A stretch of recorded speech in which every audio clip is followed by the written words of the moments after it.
स्वागत आहे. हे बघा मी काय सांगते, खूप जणांनी व्हिडिओ केल्यानी की दारू सुटते. कुणी केलं ओव्याच्या पाण्यामुळे सुटते, कुणी काहीतरी एक वेगळा व्हिडिओ बघितला मी कोणाचा तरी, तर त्यांनी पण काहीतरी कारण दिलं. पण एकांतर केल्यानंतर व्हिडिओ ओवा घ्यायचा अर्धा किलो, तो पाण्यात घालायचा, मग तो उकळायचा आणि त्याचं 1 ग्लासाचं अर्धा ग्लास पाणी प्यायचं रोजचं आणि मग दारू सुटते. दारू अशी कधीही सुटत नाही. आपल्या मनावर कंट्रोल पाहिजे तर दारू सुटते, नाहीतर दारू सुटत नाही.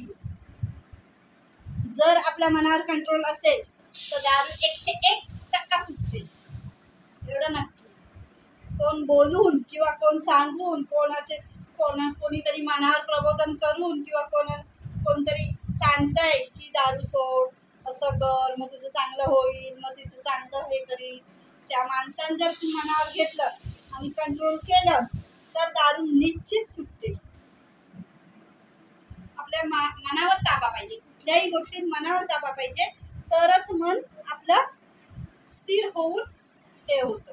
असं कोणीतरी सांगेल की असं केल्याने दारू सुटते, मग तुझा लिव्हर खराब होतो, मग तुझा फफ्फूस खराब होतो, मग तुझी छाती खराब होते, मग तुझं पोट खराब होतं.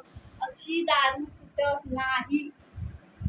किती ओव्याचं पाणी घ्या, किती मोबाईलवरून औषध मिळतं ते मागवला तरी सुटत नाही. किंवा दारूवाल्याच्या अड्ड्यावर गेला आणि सांगितलं माझ्या नवऱ्याला दारू देऊ नका, माझ्या माणसाला दारू देऊ नका, तरी दारू सुटत. मन सांगेल आजपासून दारू प्यायची नाही, तर दारू सुटते, थोडं नक्की. करून बघा, मनावर ताबा ठेवा, तरच दारू सुटते हे निश्चित. व्हिडिओ आवडला तर लाईक शेअर सबस्क्राईब नक्की करा. नाही आवडला तर डिसलाईक म्हणून पुढे जा. Bye bye.